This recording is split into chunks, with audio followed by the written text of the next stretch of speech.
পুনর্খনন করা সিলেটের কৈলাসটিলা ১ গ্যাস কূপ থেকে প্রায় ৫০ লাখ ঘনফুট গ্যাস পাওয়া গেছে। বিস্তারিত জানাতে এই মুহূর্তে সিলেটে আছেন সহকর্মী ইকরামুল কবির, সরাসরি যাচ্ছে তার কাছে। আমি এই মুহূর্তে আছি সিলেটের গোলাপগঞ্জ উপজেলার কৈলাসটিলা ১ নম্বর কূপ ক্ষেত্রে।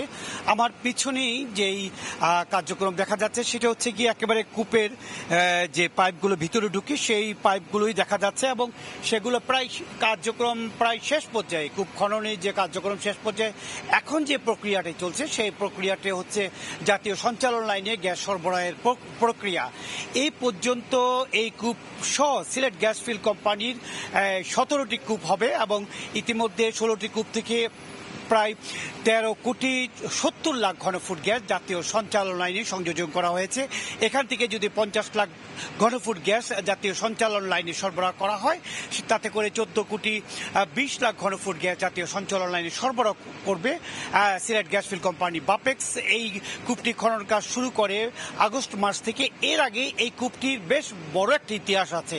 সিলেটের যে কয়টি গ্যাস কূপের প্রাচীনতম ইতিহাস তার মধ্যে এটি ১৯৬১ সালে প্রথম আবিষ্কার করা গ্যাস কূপ এবং এটা পাকিস্তানের সেল কোম্পানি প্রথম এটি আবিষ্কার করে। পরবর্তীতে ৬১ সালে গ্যাস আবিষ্কারের পর ৮৩ থেকে ৯৫ সাল পর্যন্ত এই কূপ থেকে প্রায় ২ কোটি ঘনফুট গ্যাস জাতীয় সঞ্চালনে সরবরাহ করা হতো। পরবর্তীতে ৯৭ সাল পর্যন্ত গ্যাস সরবরাহ করার পর এই কূপটি বন্ধ হয়ে যায়। আবার ৯৮ সাল থেকে ২০১০ সাল পর্যন্ত আবার ২ কোটি ঘনফুট গ্যাস এবং আবারও খনন করা হয় ২০১৮ সালে ৯০ লাখ ঘনফুট গ্যাস এবং ১৯ সালে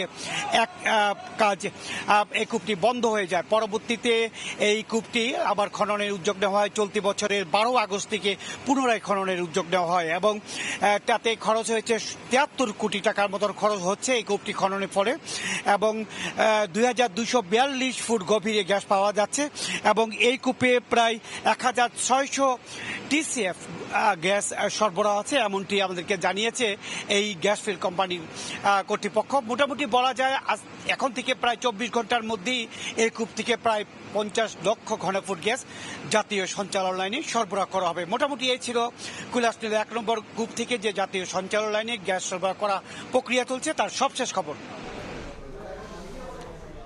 নতুন করে গ্যাস প্রাপ্তির খবর জানতে এতক্ষণ সরাসরি ছিলাম সিলেটে।